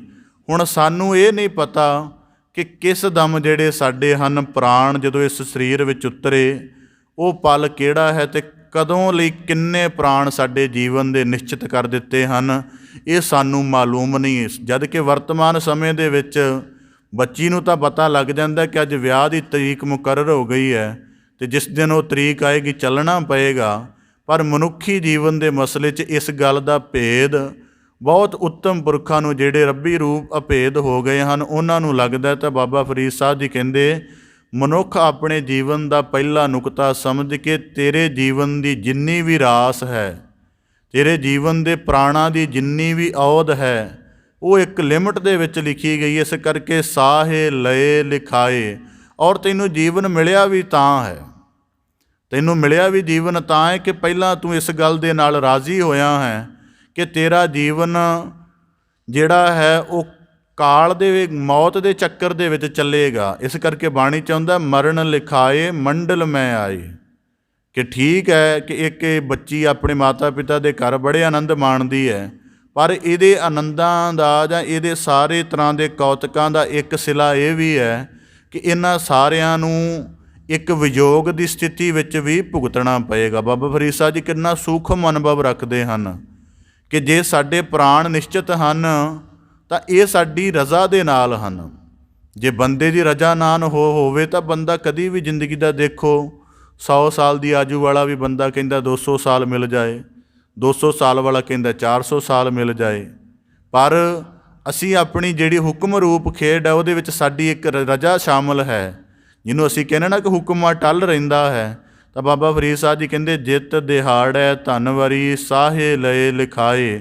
ਜਿਸ ਦਿਨ ਉਹ ਪਰਮੇਸ਼ਰ ਦੀ ਅੰਸ਼ ਇਸ ਸਰੀਰ ਨੂੰ ਵਰਿਆ ਹੈ, ਵਰਿਆ ਦਾ ਭਾਵ ਇਹਦੇ ਨਾਲ ਸੰਬੰਧ ਜੁੜ ਗਿਆ ਹੈ, ਕਹਿੰਦੇ ਉਸ ਦਿਨ ਤੋਂ ਹੀ ਸਾਹੇ ਲਏ ਲਿਖਾਏ। ਇੱਕ ਇੱਕ ਪ੍ਰਾਣ ਦੀ ਜਿਹੜੀ ਕੀਮਤੀ ਔਧ ਹੈ ਉਹ ਨਿਸ਼ਚਿਤ ਕੀਤੀ ਗਈ ਹੈ। ਇਹ ਨਾ ਵੱਧ ਮਿਲੇਗੀ ਨਾ ਘੱਟ ਹੋਏਗੀ। ਤਾਂ ਬਾਣੀ ਦੇ ਵਾਕ ਹਨ, ਸੰਜੋਗ ਵਿਜੋਗ ਤੁਰੋਹੀ ਹੂਆ, ਪੰਚ ਧਾਤ ਕਰ ਪੁਤਲਾ ਕੀਆ, ਸਾਹੈ ਕੈ ਫੁਰਮਾਇੜੈ ਜੀ ਦੇਹੀ ਵਿੱਚ ਜਿਉ ਆਏ ਪਿਆ। ਮਾਤਾ ਪਿਤਾ ਦਾ ਸੰਜੋਗ ਹੋਇਆ, ਉਹਨਾਂ ਤੋਂ ਅੱਗੇ ਸਰੀਰ ਬਣਿਆ ਅਤੇ ਸਰੀਰ ਦੇ ਵਿੱਚ ਇਸ ਕਰਕੇ ਇਹ ਮੈਡੀਕਲ ਸਾਇੰਸ ਆਖਦੀ ਹੈ ਕਿ ਜਿਹੜੀ ਚੇਤਨਾ ਹੈ ਉਹ ਬੱਚੇ ਦੇ ਅੰਦਰ ਬਾਅਦ 'ਚ ਪ੍ਰਵੇਸ਼ ਕਰਦੀ ਹੈ। ਮਤਲਬ ਮੰਨਦੇ ਨੇ ਕਿ ਜਦ ਗਰਭ ਕਾਲ ਦੇ ਵਿੱਚ 5-6 ਮਹੀਨੇ ਦਾ ਸਰੀਰ ਬਣ ਜਾਂਦਾ, ਫਿਰ ਉਹਦੇ ਅੰਦਰ ਚੇਤਨਾ ਪ੍ਰਵੇਸ਼ ਕਰਦੀ ਹੈ ਅਤੇ ਬੱਚਾ ਜਿਹੜੀਆਂ ਬਾਹਰੀਆਂ ਹਾਲਾਤਾਂ ਨੂੰ ਮਹਿਸੂਸ ਕਰਨਾ ਜਾਂ ਅਨੁਭਵ ਕਰਨਾ ਸ਼ੁਰੂ ਕਰ ਦਿੰਦਾ ਹੈ, ਮਾਤਾ ਦੇ ਸਾਊਂਡ ਦੁਆਰਾ ਜਾਂ ਹੋਰ ਸਾਰੇ ਦੁਆਰਾ। ਪਰ ਅਧਿਆਤਮ ਦਾ ਅਨੁਭਵ ਇਹਦੇ ਨਾਲੋਂ ਵੱਖਰਾ ਹੈ। ਅਧਿਆਤਮ ਕਹਿੰਦਾ ਕਿ ਚੇਤਨਾ ਆਕਾਰ ਨੂੰ, ਨਕਸ਼ ਨੂੰ ਇਕੱਠੀ ਲੈ ਕੇ ਪ੍ਰਵੇਸ਼ ਹੁੰਦੀ ਹੈ। ਮਤਲਬ ਚੇਤਨਾ ਅਤੇ ਆਕਾਰ ਦਾ ਨਕਸ਼ ਇਕੱਠਾ ਹੀ ਚੱਲਦਾ ਹੈ। ਮਤਲਬ ਇਹਨੂੰ ਇਉਂ ਕਹਿ ਲਓ, ਅੱਗੇ ਵੀ ਇੱਕ ਦਿਨ ਬਿਨਾਂ ਕੀਤੀ ਸੀ ਕਿ ਇੱਕ ਸਾਡੇ ਸਾਹਮਣੇ ਬੀਜ ਹੈ ਕਿਸੇ ਰੁੱਖ ਪੌਦੇ ਦਾ। ਇਹ ਠੀਕ ਹੈ ਕਿ ਅਜੇ ਇਹਦਾ ਆਕਾਰ ਨਹੀਂ ਪ੍ਰਗਟ ਹੋਇਆ, ਪਰ ਇਹਦਾ ਆਕਾਰ ਨਾ ਪ੍ਰਗਟ ਹੋਣ ਦਾ ਮਤਲਬ ਇਹ ਨਹੀਂ ਕਿ ਇਹਦੇ ਵਿੱਚ ਆਕਾਰ ਪ੍ਰਗਟ ਹੋਣ ਦੀ ਸਮਰੱਥਾ ਹੀ ਨਹੀਂ। ਇਹਦਾ ਮਤਲਬ ਹੈ ਜਦੋਂ ਪਰਮੇਸ਼ਰ ਦੀ ਜੋਤ ਸੰਜੋਗ ਦੁਆਰਾ ਸਰੀਰ ਰੂਪ ਦੇ ਵਿੱਚ ਧਰਤੀ ਦੇ ਉਤਰਦੀ ਹੈ ਅਤੇ ਸਰੀਰ ਪਹਿਲੇ ਰੂਪ ਦੇ ਵਿੱਚ ਨਕਸ਼ ਹੁੰਦਾ ਹੈ। ਅਤੇ ਉਹ ਬਾਅਦ 'ਚ ਤੱਤਾਂ ਦੇ ਸੰਯੋਗ ਨਾਲ ਆਪਣੇ ਆਪ ਨੂੰ ਆਕਾਰ ਬਣਾਉਂਦਾ। ਪਹਿਲਾਂ ਸਰੀਰ ਨਕਸ਼ ਹੀ ਹੁੰਦਾ ਹੈ। ਹੁਣ ਕੁਦਰਤੀ ਦੇਖੋ ਬੰਦਾ ਮਰ ਜਾਂਦਾ ਹੈ, ਉਹਦਾ ਸਰੀਰ ਸਾਡੇ ਕੋਲ ਨਹੀਂ ਰਹਿੰਦਾ, ਉਹਦਾ ਕੁਝ ਵੀ ਨਹੀਂ ਰਹਿੰਦਾ, ਪਰ ਉਹ ਜਿਹੜੇ ਆਕਾਰ ਵਿੱਚ ਆਇਆ ਹੁੰਦਾ ਉਹ ਨਕਸ਼ ਸਾਰੀ ਜ਼ਿੰਦਗੀ ਸਾਡੇ ਕੋਲ ਰਹਿੰਦਾ ਹੈ ਕਿ ਉਹਦਾ ਮੱਥਾ ਚੌੜਾ ਸੀ, ਉਹਦਾ ਰੰਗ ਗੋਰਾ ਸੀ, ਉਹਦਾ ਨੱਕ ਤਿੱਖਾ ਸੀ, ਇਹ ਕੁਝ ਰਹਿੰਦਾ ਸਾਡੇ ਕੋਲ। ਇਸ ਕਰਕੇ ਜਿੱਤ ਦਿਹਾੜੈ ਧਨਵਰੀ ਦਾ ਮਤਲਬ ਜਦੋਂ ਪਰਮੇਸ਼ਰ ਦੀ ਆਤਮ ਜੋਤ ਨੇ ਸਰੀਰ ਦਾ ਆਕਾਰ ਬਣਾ ਕੇ ਪ੍ਰਵੇਸ਼ ਕੀਤਾ, ਉਹ ਇਕੱਠੀ ਹੀ ਨਾਲੇ ਉਤਰੀ ਹੈ। ਕਿਉਂਕਿ ਗੁਰੂ ਸਾਹਿਬ ਨੇ ਬਾਣੀ 'ਚ ਕਿਹਾ, ਇਹ ਸਰੀਰਾ ਮੇਰਿਆ ਹਰ ਤੁਮੈ ਜੋਤ ਰੱਖੀ।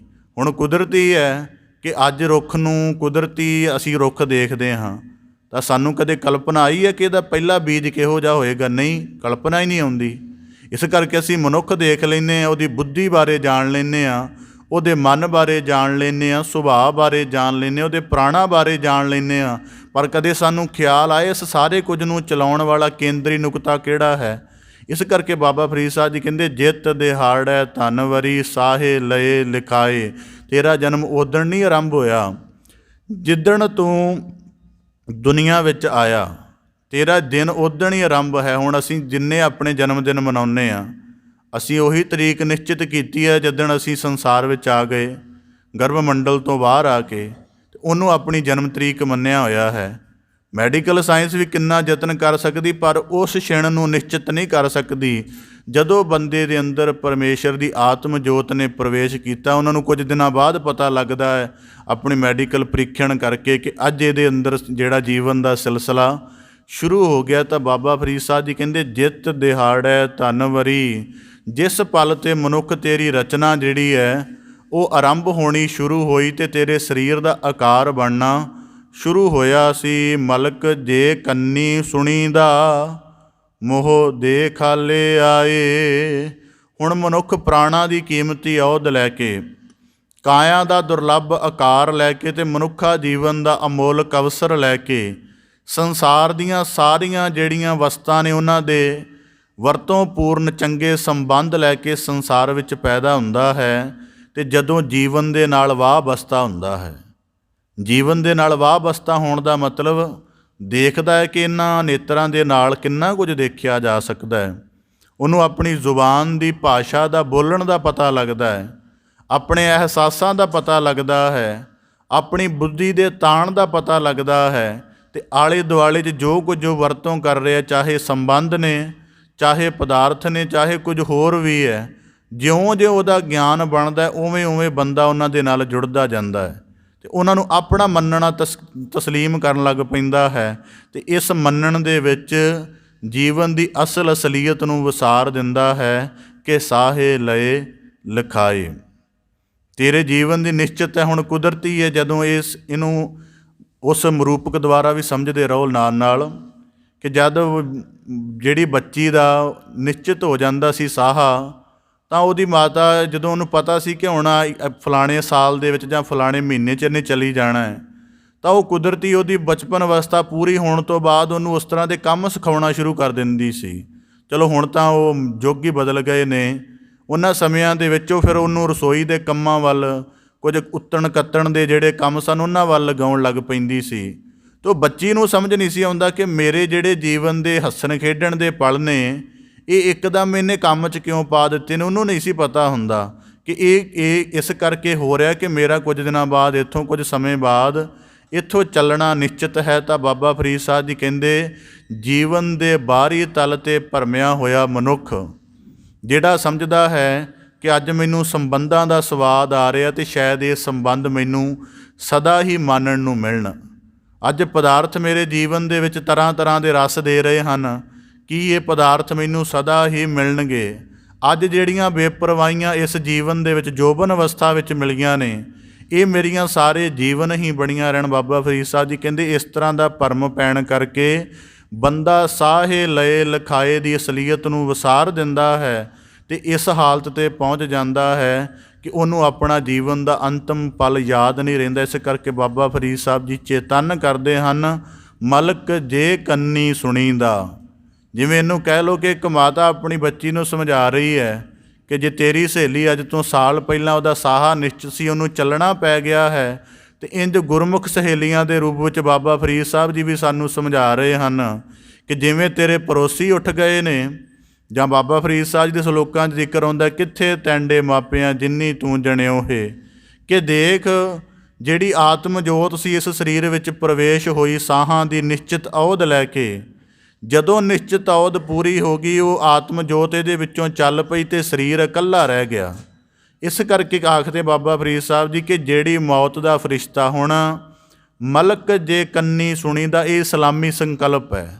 ਸੰਕਲਪ ਦਾ ਮਤਲਬ ਜਿਹੜੀ ਮਗਰ ਸੁਰ ਹੈ ਉਹਦੀ ਸ਼ਬਦ ਭਾਵੇਂ ਕੁਝ ਹੋਰ ਹੋਣ, ਜਿਵੇਂ ਮੌਤ ਦੇ ਫਰਿਸ਼ਤੇ ਨੂੰ ਅਜਰਾਈਲ ਕਿਹਾ ਜਾਂਦਾ ਹੈ।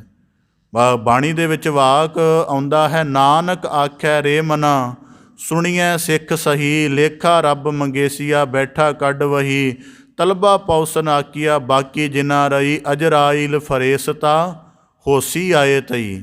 ਭਾਰਤੀ ਭਾਸ਼ਾ ਦੇ ਵਿੱਚ ਮੌਤ ਦੇ ਦੇਵਤੇ ਨੂੰ ਜੰਮ ਕਿਹਾ ਜਾਂਦਾ ਹੈ, ਅਤੇ ਜਿਹੜੀ ਇਸਲਾਮੀ ਭਾਸ਼ਾ ਹੈ, ਅਰਬੀ ਭਾਸ਼ਾ, ਉਹਦੇ ਵਿੱਚ ਮੌਤ ਦੇ ਦੇਵਤੇ ਨੂੰ ਅਜਰਾਈਲ ਕਿਹਾ ਜਾਂਦਾ ਹੈ। ਬਾਣੀ 'ਚ ਵਾਕ ਆਉਂਦੇ ਨਾ, ਅਜਰਾਈਲ ਫੜੇ ਫੜ ਕੁੱਠੇ। ਤਾਂ ਬਾਬਾ ਫਰੀਦ ਸਾਹਿਬ ਜੀ ਕਹਿੰਦੇ ਜਿਹੜਾ ਮੌਤ ਦਾ ਫਰਿਸ਼ਤਾ ਆਖਦੇ ਹਾਂ ਅਜਰਾਈਲ ਫਰਿਸ਼ਤਾ, ਸੁਣੀ ਦਾ, ਉਹਦੇ ਆਉਣ ਦਾ ਖਿਆਲ ਸਾਨੂੰ ਸੁਣਾਈ ਦਿੰਦਾ ਹੈ ਕਿ ਉਹ ਸਾਡੇ ਕਿਸੇ ਸੰਬੰਧੀ ਨੂੰ ਲੈ ਗਿਆ, ਕਿਸੇ ਗੁਆਂਢੀ ਨੂੰ ਲੈ ਗਿਆ ਹੈ। ਕਹਿੰਦੇ ਮੋਹ ਦੇ ਖਾਲੇ ਆਏ, ਅਤੇ ਇਕੱਲਾ ਇਹੀ ਜ਼ਿਕਰ ਨਾ ਸਮਝ ਕਿ ਉਹ ਹੋਰਾਂ ਨੂੰ ਲੈ ਗਿਆ, ਉਹ ਤੈਨੂੰ ਵੀ ਲਿਜਾਏਗਾ। ਇਸ ਕਰਕੇ ਕੰਨੀ ਸੁਣੀ ਦਾ ਮਤਲਬ ਹੈ ਕਿ ਅਸੀਂ ਸੁਣ ਰਹੇ ਹਾਂ ਕਿ ਇਸ ਜਗਤ ਨੂੰ ਕਿਸੇ ਦਾ ਜਾਣ ਨੂੰ ਜੀਅ ਨਹੀਂ ਕਰਦਾ, ਪਰ ਅਜਰਾਈਲ ਫਰਿਸ਼ਤਾ ਸਾਰਿਆਂ ਨੂੰ ਲੈ ਜਾਂਦਾ ਹੈ। ਅਤੇ ਬਾਬਾ ਫਰੀਦ ਸਾਹਿਬ ਜੀ ਕਹਿੰਦੇ ਇਸ ਅਸਲੀਅਤ ਨੂੰ ਪੱਲੇ ਬੰਨ੍ਹ ਕੇ ਰੱਖ। ਠੀਕ ਹੈ, ਜੀਵਨ ਦੇ ਆਨੰਦ ਮਾਣਨ ਦਾ ਵੀ ਇੱਕ ਆਪਣਾ ਵਹਿਣ ਹੈ, ਪਰ ਇਸ ਅਸਲੀਅਤ ਨੂੰ ਵੀ ਰੱਖ ਕੇ ਸਾਹੇ ਲਏ ਲਿਖਾਏ ਨੇ। ਅਤੇ ਜਿੱਦਣ ਸਾਹੇ ਦੀ ਅਉਧ ਪੂਰੀ ਹੋ ਗਈ, ਉਦਣ ਅਜਰਾਈਲ ਫਰਿਸ਼ਤਾ ਨੇ ਕੁਝ ਨਹੀਂ ਵਾਚਣਾ, ਭਾਵੇਂ ਜੀਵਨ ਜੋਬਨ ਅਵਸਥਾ ਵਾਲਾ ਹੈ, ਭਾਵੇਂ ਬ੍ਰਿਧ ਅਵਸਥਾ ਵਾਲਾ, ਅਤੇ ਭਾਵੇਂ ਬਚਪਨ ਵਾਲਾ ਹੈ, ਉਹਨੇ ਇਸ ਗੱਲ ਦੀ ਵਿਚਾਰ ਨਹੀਂ ਕਰਨੀ।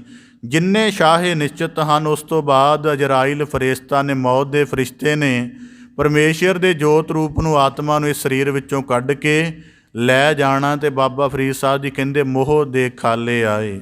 ਸੂਫੀਆਂ ਨੇ ਇੱਕ ਬੜਾ ਚੰਗਾ ਅਨੁਭਵ ਬਣਾਇਆ ਹੈ ਕਿ ਜਿਹੜਾ ਅਜਰਾਈਲ ਫਰਿਸ਼ਤਾ ਨਾ, ਉਹ ਇੱਕੋ ਦਿਨ ਬੰਦੇ ਨੂੰ ਚੁੱਕ ਕੇ ਨਹੀਂ ਖੜਦਾ, ਉਹ ਬੰਦੇ ਨੂੰ ਬੜਾ ਸਮਾਂ ਪਹਿਲਾਂ ਜਿਹੜੇ ਨੋਟੀਫਿਕੇਸ਼ਨ ਭੇਜਦਾ ਰਹਿੰਦਾ ਹੈ। ਅਤੇ ਉਹਨਾਂ ਨੇ ਸਭ ਤੋਂ ਪਹਿਲਾਂ ਕਿਹਾ, ਇਸ ਕਰਕੇ ਬਾਬਾ ਫਰੀਦ ਸਾਹਿਬ ਦੇ ਸਲੋਕਾਂ ਵਿੱਚ ਜ਼ਿਕਰ ਆਉਂਦਾ, ਉਹ ਸੂਫੀਆਂ ਨੇ ਅਨੁਭਵ ਬਣਾਇਆ ਹੈ ਕਿ ਜਿਹੜੇ ਬੰਦੇ ਦੇ ਧੌਲੇ ਆਉਣੇ ਸ਼ੁਰੂ ਹੁੰਦੇ ਹਨ, ਉਹ ਇੱਥੇ ਕੰਨ ਲਾਗੋਂ ਕਹਿੰਦੇ ਆਉਣੇ ਸ਼ੁਰੂ ਹੁੰਦੇ ਨੇ। ਇੱਥੇ ਜਿਹੜੇ ਵਾਲ ਨੇ ਉਹਦੇ ਪਹਿਲਾਂ ਚਿੱਟੇ ਹੁੰਦੇ ਨੇ, ਜਿਹੜੇ ਉਹਦੇ ਜੀਵਨ ਦੇ ਵਿੱਚ ਜਦੋਂ ਵੀ ਮਨੁੱਖ ਕੋਈ ਬਿਰਧ ਹੁੰਦਾ, ਤਾਂ ਕਹਿੰਦੇ ਇੱਥੇ ਆਉਣ ਦਾ ਮਤਲਬ ਹੈ, ਉਹਦੇ ਵਿੱਚ ਬਾਣੀ ਵਿੱਚ ਵਾਕ ਆਉਂਦਾ ਨਾ, ਜਮ ਰਾਜ ਕੇ ਹੇਰੂ ਆਏ। ਹੇਰੂ ਦਾ ਮਤਲਬ ਚੇਤਾ ਕਰਾਉਣ ਵਾਲੇ। ਤਾਂ ਕਹਿੰਦੇ ਜਿਹੜੇ ਇੱਥੇ ਆ ਕੇ ਜਿਹੜੇ ਕੇਸ ਕੰਨਾਂ ਲਾਗੋਂ ਪਹਿਲਾਂ ਚਿੱਟੇ ਹੋਣੇ ਸ਼ੁਰੂ ਹੁੰਦੇ ਨੇ, ਅਜਰਾਈਲ ਫਰਿਸ਼ਤਾ ਬਿਲਕੁਲ ਸੰਕੇਤ ਰੂਪ ਦੇ ਵਿੱਚ ਕੰਨਾਂ ਨੇੜੇ ਆ ਕੇ ਆਖਦਾ ਹੈ ਕਿ ਹੁਣ ਬਿਰਧ ਪੁਣੇ ਦਾ ਚਿੱਟਾ ਰੰਗ ਤੇਰੇ ਸਰੀਰ 'ਤੇ ਕੇਸਾਂ ਦੇ ਰੂਪ ਵਿੱਚ ਫਿਰਨਾ ਸ਼ੁਰੂ ਹੋ ਗਿਆ।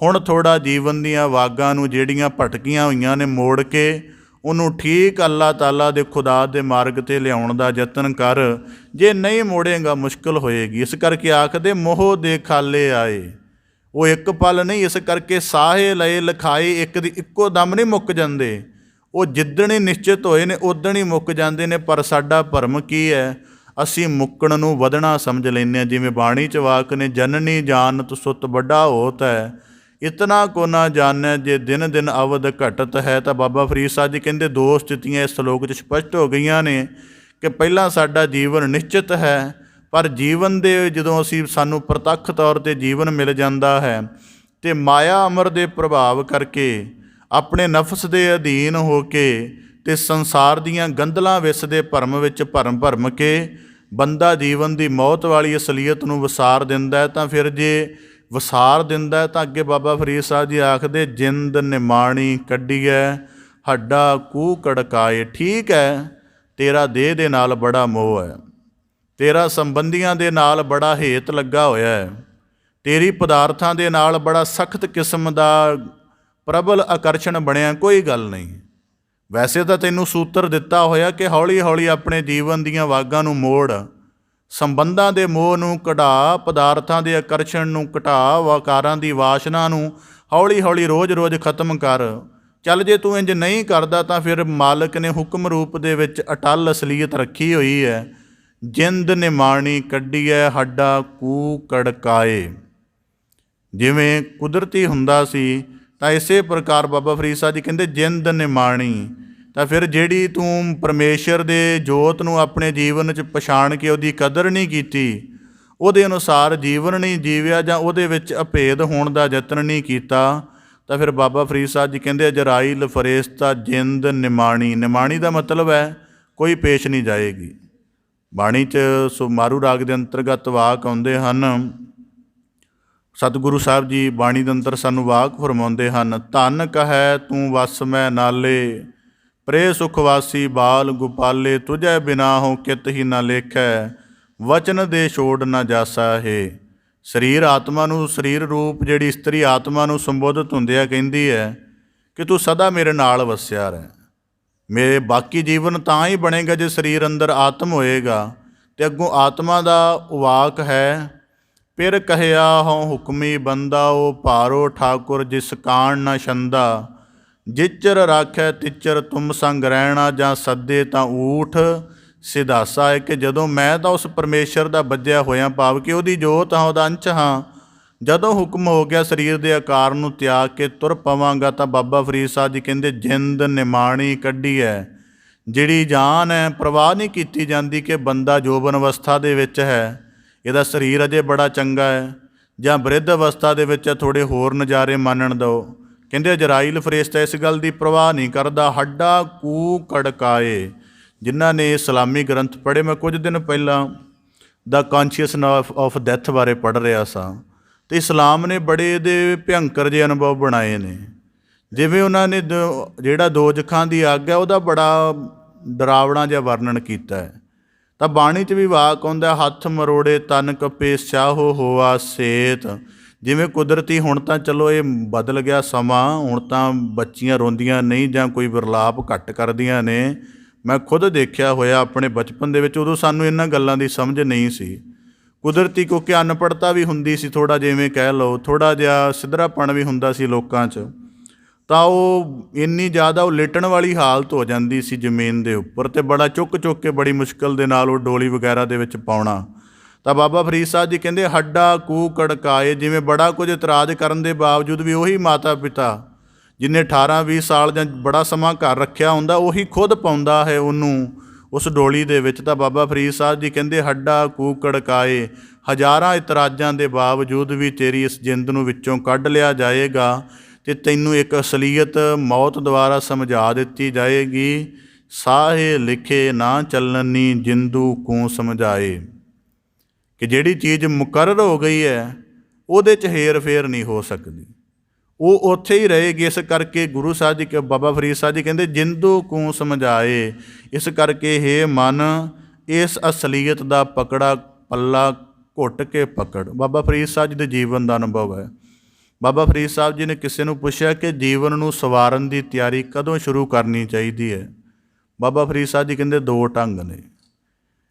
ਇੱਕ ਉਹ ਹੈ ਕਿ ਜਿਨ੍ਹਾਂ ਨੂੰ ਆਪਣੀ ਜੀਵਨ ਦਾ ਪਤਾ ਹੈ ਕਿ ਮੈਂ ਜਿਵੇਂ ਥੋੜ੍ਹੇ ਸਮੇਂ 'ਚ ਆਪਣੇ ਜੀਵਨ ਦੀ ਤਿਆਰੀ ਕਰ ਲਵਾਂਗਾ। ਇੱਕ ਨੂੰ ਪਤਾ ਹੈ ਕਿ ਮੈਨੂੰ ਤਿਆਰੀ ਕਰਨ ਦੇ ਲਈ, ਜਿਵੇਂ ਕਈ ਲਾਇਕ ਬੱਚੇ ਹੁੰਦੇ ਨੇ, ਉਹਨਾਂ ਨੂੰ ਪਤਾ ਹੁੰਦਾ ਕਿ ਸਵੇਰੇ ਠੀਕ ਹੈ ਇਮਤਿਹਾਨ ਪਾਵੇਂ, ਸਾਨੂੰ 24 ਘੰਟੇ ਚਾਹੀਦੇ ਨੇ ਘੱਟੋ ਘੱਟ, ਅਸੀਂ 24 ਘੰਟੇ ਤਿਆਰੀ ਕਰ ਲਵਾਂਗੇ ਆਪਣੀ ਪੂਰੀ। ਕਹਿੰਦਾ ਇੱਕ ਐਸੇ ਹਨ ਜਿਨ੍ਹਾਂ ਨੂੰ ਪਤਾ ਹੈ ਕਿ ਜਿੱਦਣ ਹੀ ਕਲਾਸ 'ਚ ਬੈਠੇ ਉੱਦਣ ਹੀ ਉਹ ਮੱਥਾ ਮਾਰਨਾ ਪੈਣਾ ਪੜ੍ਹਾਈ ਨਾਲ, ਮਸਾਂ ਜਾ ਕੇ ਪਾਸ ਹੋਣਾ। ਬਾਬਾ ਫਰੀਦ ਸਾਹਿਬ ਜੀ ਕਹਿੰਦੇ ਦੋ ਢੰਗ ਨੇ।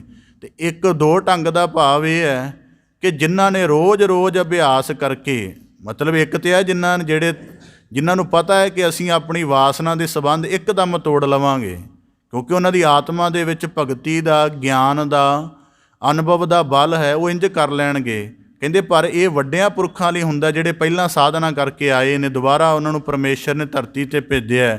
ਪਰ ਜਿਹੜੇ ਸੰਸਾਰੀ ਕਿਸਮ ਦੇ, ਇਹਨਾਂ ਨੂੰ ਉਦਣ ਤੋਂ ਹੀ ਯਤਨ ਸ਼ੁਰੂ ਕਰਨਾ ਚਾਹੀਦਾ ਜਿਸ ਦਿਨ ਤੋਂ ਇਹਨਾਂ ਦਾ ਜੀਵਨ ਆਰੰਭ ਹੁੰਦਾ। ਇਸ ਕਰਕੇ ਬਾਬਾ ਫਰੀਦ ਸਾਹਿਬ ਜੀ ਕਹਿੰਦੇ ਜਿੰਦੂ ਕੂ ਸਮਝਾਏ। ਉਦੋਂ ਫਿਰ ਮਨ ਸਮਝਾਉਣਾ ਹੀ ਪੈਂਦਾ ਹੈ। ਜਿਵੇਂ ਬੱਚੀ ਨੂੰ ਠੀਕ ਆ ਬੇਪਰਵਾਹੀਆਂ ਮਾਨਣ ਨੂੰ ਮਿਲੀਆਂ ਹੁੰਦੀਆਂ ਨੇ, ਚਾਚਿਆਂ ਤਾਇਆਂ ਭੈਣਾਂ ਭਰਾਵਾਂ ਦਾ ਬੜਾ ਸਨੇਹ ਮਿਲਦਾ, ਕੋਈ ਡਾਂਟ ਵੀ ਨਹੀਂ ਕਰਦਾ, ਦਬਕਾ ਵੀ ਨਹੀਂ ਮਾਰਦਾ, ਪਰ ਇਹ ਸਾਰੀਆਂ ਬੇਪਰਵਾਹੀਆਂ ਦੇ ਆਨੰਦ ਛੱਡ ਕੇ ਉਹਨੂੰ ਕਿਸੇ ਸਖਤ ਜ਼ਿੰਮੇਵਾਰੀਆਂ ਦੇ ਵਿੱਚ, ਜਿਹੜੀਆਂ ਪਤਾ ਨਹੀਂ ਕਿੰਨੀਆਂ ਪ੍ਰਬਲ ਹੋਣ ਜਾਂ ਨਾ ਹੋਣ, ਉਹਦੇ ਵਿੱਚ ਪੈਣਾ ਪੈਂਦਾ। ਤਾਂ ਬਾਬਾ ਫਰੀਦ ਸਾਹਿਬ ਜੀ ਕਹਿੰਦੇ ਜਿੰਦੂ ਕੂੰ ਸਮਝ ਆਏ। ਹੁਣ ਆਹ ਜੀਵਨ ਦੇ ਰੰਗ ਤਮਾਸ਼ੇ ਛੱਡਣੇ ਪੈਣੇ ਹਨ ਅਤੇ ਕੁਝ ਉਸ ਚੀਜ਼ ਦੇ ਵੱਸ ਹੋਣਾ ਪੈਣਾ ਜਿਹੜੀ ਸਖਤ ਕਿਸਮ ਦੀ ਹੈ। ਜਿੰਦ ਵਹੁਟੀ ਮਰਨ ਵਰ ਲੈ ਜਾਸੀ ਪਰਣਾਏ। ਤਾਂ ਬਾਬਾ ਫਰੀਦ ਸਾਹਿਬ ਜੀ ਆਖਦੇ ਜਿੰਦ ਵਹੁਟੀ, ਇਹ ਆਤਮਾ ਜਿਹੜੀ ਹੈ ਇਹ ਵਹੁਟੀ ਵਾਂਗ ਹੈ, ਅਤੇ ਜਿਹੜਾ ਜਰਾਇਲ ਫਰਿਸ਼ਤਾ ਹੈ ਉਹ ਪਤੀ ਰੂਪ ਹੋ ਕੇ ਆਉਂਦਾ, ਲੈ ਜਾਸੀ ਪਰਣਾਏ। ਇਸ ਕਰਕੇ ਬਾਣੀ ਵਿੱਚ ਵਾਕ ਆਉਂਦਾ, ਨਾ ਤਨ ਪੁਛੀ ਨਾ ਮਤਾ ਪਕਾਇਆ। ਹੁਣ ਕੁਦਰਤੀ ਬੱਚੀ ਦਾ ਚੱਲਣਾ ਹੁੰਦਾ ਅਤੇ ਉਹਦੇ ਮਾਤਾ ਪਿਤਾ ਨੂੰ ਪਹਿਲਾਂ ਦੱਸ ਦਿੱਤਾ ਜਾਂਦਾ ਲੜਕੇ ਵਾਲਿਆਂ ਵੱਲੋਂ ਕਿ ਫਲਾਣੇ ਦਿਨ ਬਰਾਤ ਲਿਜਾਵਾਂਗੇ। ਬੱਚੀ ਨੂੰ ਵੀ ਥੋੜ੍ਹਾ ਬਹੁਤਾ ਪਤਾ ਲੱਗ ਜਾਂਦਾ ਕਿ ਹਾਂ ਮੇਰਾ ਵਿਆਹ ਨਿਸ਼ਚਿਤ ਹੈ, ਪਰ ਸਾਡੀ ਆਤਮਾ ਨੂੰ ਨਿਸ਼ਚਿਤ ਨਹੀਂ ਹੁੰਦਾ, ਜਾਂ ਸਾਨੂੰ ਖੁਦ ਨੂੰ ਵੀ ਜ਼ਿੰਦਗੀ ਭਰ ਇਲਮ ਨਹੀਂ ਹੁੰਦਾ ਕਿ ਕਦੋਂ ਸਾਡੇ ਪ੍ਰਾਣਾ ਰੂਪ ਜਿਹੜੀ ਔਧ ਸਿਮਟ ਜਾਏਗੀ ਅਤੇ ਸਾਡੀ ਆਤਮ ਸਰੂਪ ਜਿਹੜਾ ਇਸ ਸਰੀਰ ਤੋਂ ਰੁਖਸਤ ਹੋ ਜਾਏਗਾ। ਇਸ ਕਰਕੇ ਇਸ ਗੱਲ ਤੋਂ ਬੇਗਾਨਗੀ, ਸੂਫੀਆਂ ਨੇ ਕਿਹਾ ਕਿ ਬੰਦਾ ਬੜਾ ਬੇਗਾਨਾ ਹੈ। ਬੇਗਾਨਾ ਹੋਣ ਦਾ ਮਤਲਬ ਕੀ ਹੈ? ਦੇਖੋ ਸਾਡੇ ਜੀਵਨ 'ਚ ਕਿੰਨਾ ਕੁਝ ਵਾਪਰਨਾ ਹੈ। ਸਾਡਾ ਜਨਮ ਅਤੇ ਮੌਤ ਹੀ ਨਹੀਂ ਪਤਾ ਸਾਨੂੰ। ਉਸ ਤੋਂ ਬਾਅਦ ਜੀਵਨ 'ਚ ਜਿਹੜੇ ਸੁੱਖ ਦੁੱਖ ਆਉਣੇ ਨੇ ਉਹਨਾਂ ਦਾ ਵੀ ਕੋਈ ਨਹੀਂ ਪਤਾ। ਦੂਜਾ, ਜੀਵਨ ਦੀ ਕਿਹੜੀ ਗਤ ਕਿਵੇਂ ਹੋਏਗੀ। ਇਸ ਕਰਕੇ ਸੂਫੀ ਕਹਿੰਦੇ ਨੇ ਬੰਦੇ ਨੂੰ ਕਿ ਬੰਦਿਆ ਤੇਰੇ ਤੋਂ ਤਾਂ ਸਾਰੀਆਂ ਅਸਲੀਅਤਾਂ ਦੂਰ ਨੇ, ਤੂੰ ਇੰਨਾ ਜ਼ਿਆਦਾ ਬੇਗਾਨਾ ਹੈ, ਪਰ ਸਾਰੀ ਜ਼ਿੰਦਗੀ ਦਾਅਵਾ ਆਪਣੇ ਹੋਣ ਦਾ ਕਰਦਾ ਹੈ। ਨਾ ਸਾਨੂੰ ਉਸ ਛਿਣ ਦਾ ਪਤਾ ਜਦੋਂ ਸਾਡਾ ਜੀਵਨ ਆਰੰਭ ਹੋਇਆ, ਭਾਵੇਂ ਮੈਡੀਕਲ ਸਾਇੰਸ ਕਿੰਨੀ ਉੱਨਤੀ ਕਰ ਜੇ। ਨਾ ਸਾਨੂੰ ਉਸ ਛਿਣ ਦਾ ਪਤਾ ਜਦੋਂ ਸਾਡੇ ਪ੍ਰਾਣ ਖਤਮ ਹੋਣਗੇ। ਨਾ ਸਾਡੇ ਜੀਵਨ ਦੇ ਵਿੱਚ ਘਾਰ ਜੋ ਵਾਪਰਨਾ ਉਹਦਾ ਕੋਈ ਨਿਸ਼ਚਿਤ ਹੈ। ਤਾਂ ਬਾਬਾ ਫਰੀਦ ਸਾਹਿਬ ਜੀ ਆਖਦੇ ਹਨ, ਲੈ ਜਾਸੀ ਪਰਣਾਏ। ਉਹ ਫਿਰ ਸਾਰੇ ਕੁਝ ਨੂੰ ਨਾਲ ਲੈ ਜਾਂਦਾ ਹੈ। ਸਾਰੇ ਕੁਝ ਨੂੰ ਲੈ ਜਾਣ ਦਾ ਮਤਲਬ ਕਿ ਜਦੋਂ ਹੀ ਆਤਮ ਜੋਤ ਸਰੀਰ 'ਚੋਂ ਰੁਖਸਤ ਹੋ ਜਾਂਦੀ ਹੈ, ਉਦੋਂ ਨਹੀਂ ਰਹਿੰਦਾ ਕਿ ਇਹ ਬੰਦਾ ਜੀ ਬੜਾ ਵਿਦਵਾਨ ਸੀ, ਇਹਨੇ 50 ਪੁਸਤਕਾਂ ਲਿਖੀਆਂ, ਨਹੀਂ ਇਹਦੀ ਬੁੱਧੀ ਬਾਕੀ ਰਵੇ। ਕਹਿੰਦੇ ਉਹ ਬਾਕੀ ਨਹੀਂ ਰਹਿੰਦੀ ਉਦੋਂ। ਫਿਰ ਇਹਦਾ ਜੀ ਚਿਹਰਾ ਬੜਾ ਸੋਹਣਾ ਸੀ, ਨੌਜਵਾਨ ਹੈ, ਘੱਟੋ ਘੱਟ ਚਿਹਰੇ ਦੀ ਸੁੰਦਰਤਾ ਬਾਕੀ ਰਹਿ ਜਾਣੀ ਚਾਹੀਦੀ ਸੀ। ਕਹਿੰਦੇ ਉਹ ਵੀ ਨਹੀਂ ਰਹਿੰਦੀ। ਹੱਡਾਂ ਦੇ ਵਿੱਚ ਜਿਹੜਾ ਚੱਲਣ ਦਾ ਤਾਣ ਸੀ, ਕਹਿੰਦੇ ਉਹ ਵੀ ਬਾਕੀ ਨਹੀਂ ਰਹਿੰਦਾ। ਸਾਰੇ ਕੁਝ ਨੂੰ ਲੈ ਜਾਂਦਾ ਹੈ। ਇਸ ਕਰਕੇ ਜਿਹੜੀ ਚੀਜ਼ ਦੇ ਰੁਖਸਤ ਹੋਣ ਦੇ ਨਾਲ ਸਾਰੇ ਜੀਵਨ ਦੀ ਕਿਰਿਆ ਹੀ ਰੁਕ ਜਾਣੀ ਹੈ। ਤਾਂ ਬਾਬਾ ਫਰੀਦ ਸਾਹਿਬ ਜੀ ਕਹਿੰਦੇ ਲੈ ਜਾਸੀ ਪਰਣਾਏ। ਫਿਰ ਉਸ ਜਿਹੜਾ ਪਰਮੇਸ਼ਰ ਦਾ ਕਿਰਪਾ ਰੂਪ ਹੈ ਉਹਨੂੰ ਕਿਉਂ ਨਹੀਂ ਬੰਦਾ ਚਿਤਾਰਦਾ, ਕਿਉਂ ਨਹੀਂ ਉਹਦੇ ਤਰਫ ਖਿਆਲ ਰੱਖਦਾ। ਇਸ ਕਰਕੇ ਬਾਬਾ ਫਰੀਦ ਸਾਹਿਬ ਜੀ ਦੇ ਜੀਵਨ 'ਚ ਇੱਕ ਅਨੁਭਵ ਆਉਂਦਾ ਹੈ। ਉਹਨਾਂ ਵੇਖੋ ਕਿੰਨਾ ਆਪਣੇ ਆਪ ਨੂੰ ਚੇਤੰਨ ਕੀਤਾ। ਬਾਬਾ ਫਰੀਦ ਸਾਹਿਬ ਜੀ ਆਖਦੇ ਹਨ, ਬੁੱਢਾ ਹੋਆ ਸ਼ੇਖ ਫਰੀਦ ਕੰਬਣ ਲੱਗੀ ਦੇ, ਜੇ 100 ਵਰਿਆ ਜੀਵਣਾ ਭੀ ਤਨ ਹੋਸੀ ਖੇਬ। ਕਹਿੰਦੇ ਆਪਣੇ ਆਪ ਨੂੰ ਚੇਤੰਨ ਕਰਦੇ ਹਨ। ਸਾਨੂੰ ਇਹ ਚੀਜ਼ ਸਮਝਾ ਰਹੇ ਹਨ ਆਪਣੇ ਸਲੋਕਾਂ ਦੁਆਰਾ ਹੀ। ਲੈ ਜਾਸੀ ਪਰਣਾਏ। ਕਹਿੰਦੇ ਲੋਕ ਆਖਦੇ ਹਨ ਕਿ ਬਾਬਾ ਫਰੀਦ ਸਾਹਿਬ ਜੀ ਦੀ 100 ਸਾਲ ਦੀ ਆਜੂ ਹੋ ਗਈ, ਤਾਂ ਕੁਦਰਤੀ 93 ਸਾਲ ਦੀ ਬਾਬਾ ਫਰੀਦ ਸਾਹਿਬ ਜੀ ਦੀ ਆਜੂ ਸੀ। 1173 ਦੇ ਵਿੱਚ ਬਾਬਾ ਫਰੀਦ ਸਾਹਿਬ ਜੀ ਦਾ ਆਗਮਨ ਹੈ ਅਤੇ 1266 ਵਿੱਚ ਉਹ ਦੁਨੀਆ ਤੋਂ ਵਫਾਤ ਪਾਉਂਦੇ ਹਨ।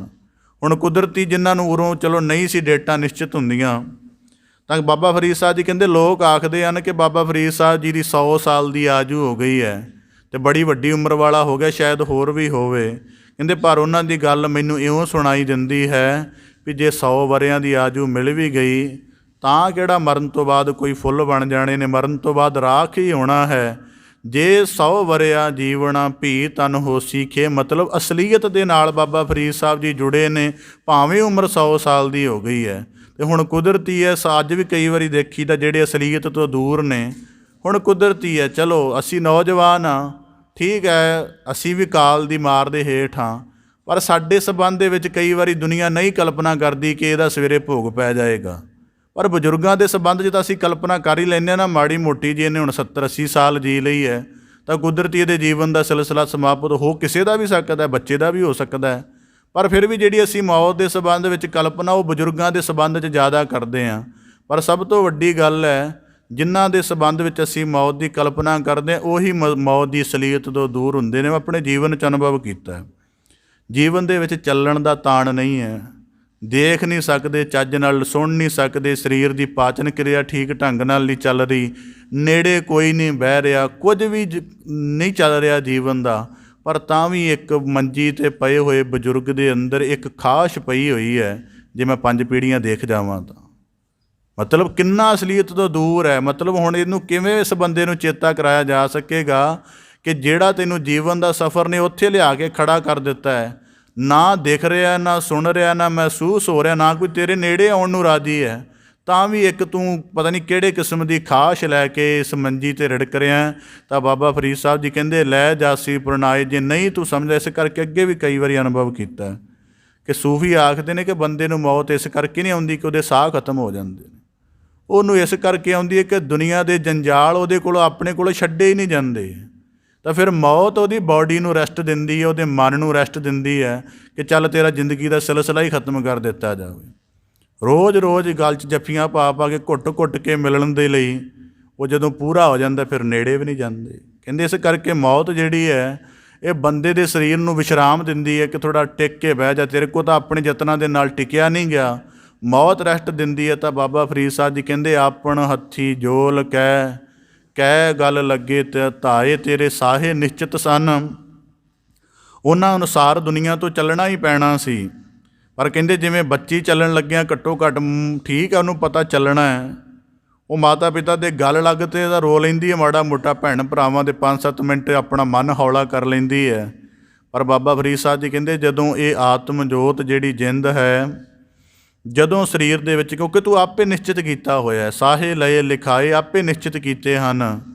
ਕਹਿ ਗੱਲ ਲੱਗੈ ਧਾਏ, ਅਨਵੈ ਕਰਕੇ ਇਹਦੇ ਅਰਥ ਕਰਦੇ ਹਨ। ਅਨਵੈ ਦਾ ਮਤਲਬ ਹੁੰਦਾ ਹੈ ਕਿ ਪੰਕਤੀ ਭਾਵੇਂ ਇੰਝ ਲਿਖੀ ਗਈ ਹੈ ਪਰ ਇਹਦਾ ਅਰਥ ਭੇਦ ਪ੍ਰਗਟਾਉਣ ਦੇ ਲਈ ਅੱਧੀ ਪੰਕਤੀ ਦੇ ਅਰਥ ਪਹਿਲਾਂ, ਜਿਹੜੀ ਮਗਰਲਾ ਹਿੱਸਾ ਪਹਿਲਾਂ ਅਤੇ ਪਹਿਲਾ ਹਿੱਸਾ ਬਾਅਦ ਦੇ ਵਿੱਚ, ਉਹ ਇਵੇਂ ਹੁੰਦੇ ਹਨ। ਕਹਿ ਗੱਲ ਲੱਗੈ ਧਾਏ ਆਪਣ ਹੱਥੀ ਜੋਲ ਕਹਿ, ਕਿ ਜਦੋਂ ਆਪਣੇ ਹੱਥੀਂ ਤੋਰ ਦਿੰਦੇ ਆ ਉਦੋਂ ਕਿਸੇ ਨੂੰ ਪੁੱਛਦੇ ਆ ਕਿ ਮਾਤਾ ਨੂੰ ਕਿ ਵੀ ਮਾਤਾ ਜਰਾਇਲ ਫਰਿਸ਼ਤਾ ਆਇਆ ਅਤੇ ਮੈਂ ਇਹਦੇ ਨਾਲ ਚਲੀ ਜਾਵਾਂ ਕਿ ਨਾ।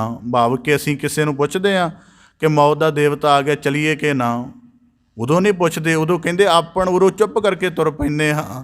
ਤਾਂ ਬਾਬਾ ਫਰੀਦ ਸਾਹਿਬ ਜੀ ਆਖਦੇ ਜਦੋਂ ਚੁੱਪ ਕਰਕੇ ਤੁਰ ਪਏ, ਲੜਕੀ ਕੋ ਤਾਂ ਥੋੜ੍ਹਾ ਬਹੁਤਾ ਮੌਕਾ ਹੈ ਕਿ ਮਾਤਾ ਪਿਤਾ ਦੇ ਗਲ ਰੋ ਲਏਗੀ, 2 ਵਾਰੀ ਕਾਰ ਵੱਲੋਂ ਮੁੜ ਆਏਗੀ ਡੋਲੀ ਵੱਲੋਂ, ਪਰ ਇੱਕ ਵਾਰੀ ਜਦੋਂ ਸਰੀਰ ਤੋਂ ਰੁਖਸਤ ਹੋ ਗਈ, ਸ਼ਮਸ਼ਾਨ ਭੂਮੀ ਦੇ ਰਾਹ ਪੈ ਗਈ, ਫਿਰ ਕਿਹੜੀ ਸੰਭਾਵਨਾ ਤੇਰੇ ਪਾਸ ਹੈ। ਇਸ ਕਰਕੇ ਭਗਤ ਰਵਿਦਾਸ ਜੀ ਨੇ ਵੀ ਬਾਣੀ ਦੇ ਅੰਤਰਗਤ ਫਰਮਾਇਆ ਹੈ।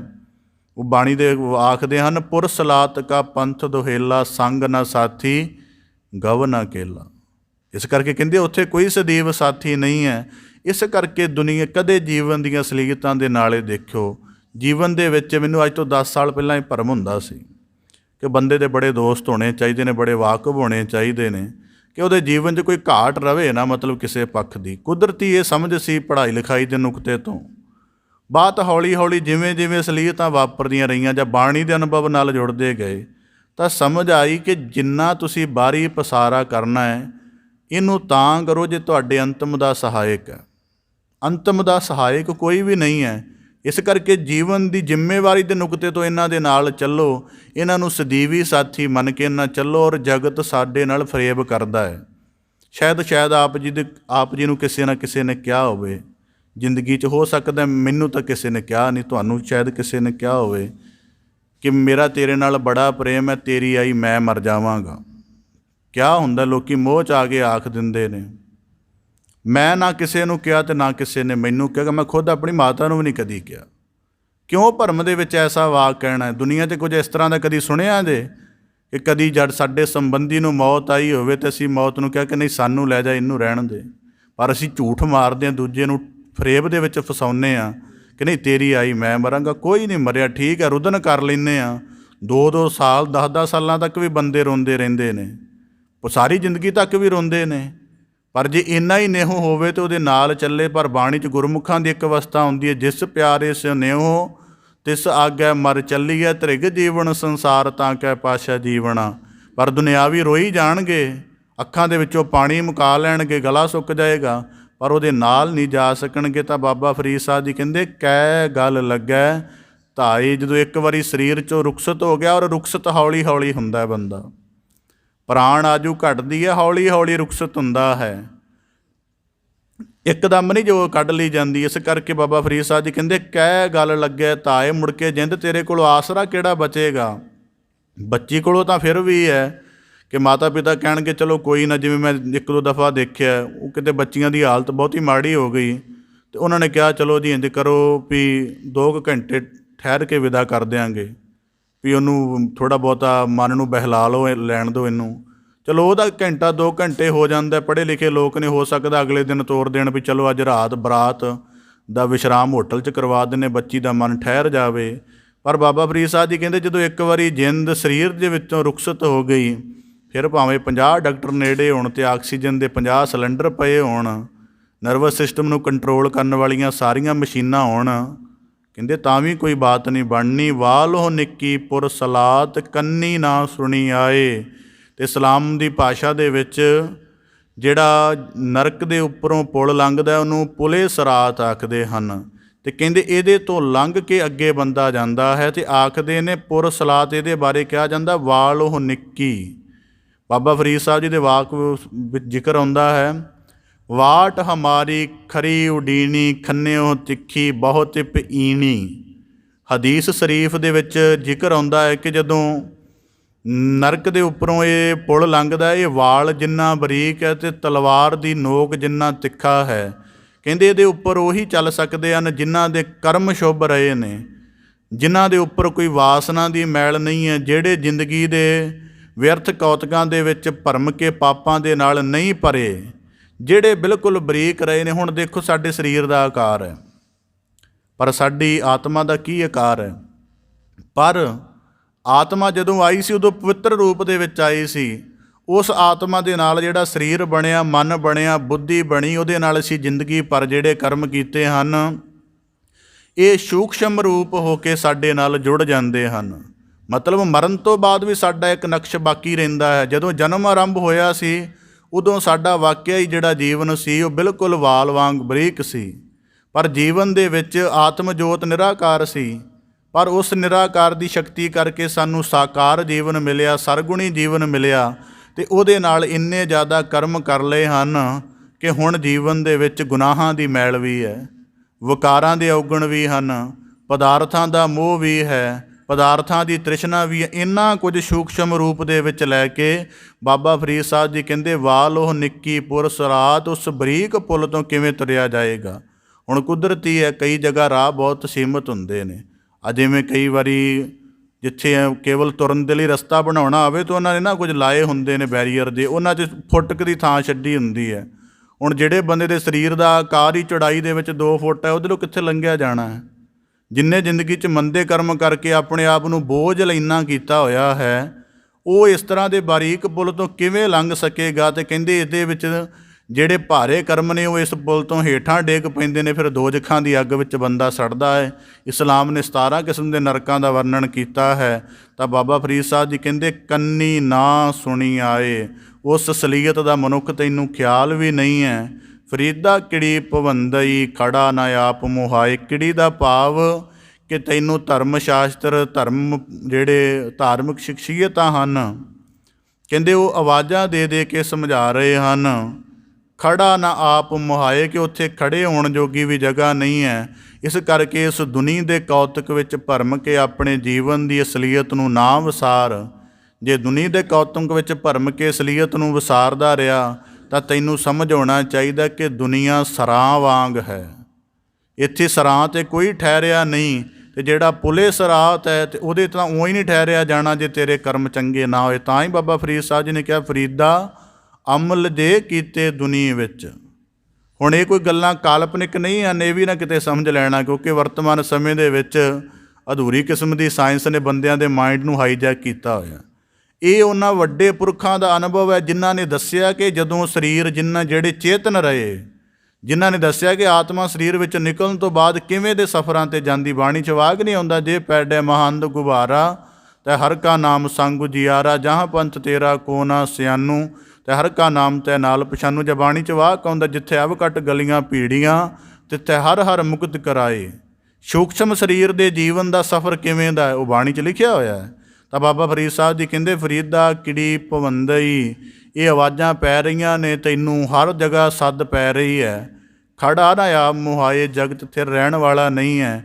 ਇਸ ਕਰਕੇ ਸਾਹੇ ਲਏ ਲਿਖਾਏ ਦੀ ਅਸਲੀਅਤ ਨੂੰ ਪੱਲੇ ਬੰਨ੍ਹ ਕੇ ਰੱਖ, ਅਜਰਾਇਲ ਫਰਿਸ਼ਤਾ ਨੇ ਜਿਹੜਾ ਆ ਕੇ ਤੈਨੂੰ ਲਿਜਾਣਾ, ਉਹਦਾ ਖਿਆਲ ਰੱਖ ਅਤੇ ਆਪਣੇ ਜੀਵਨ ਨੂੰ ਭਰਮਣ ਨਾ ਦੇ।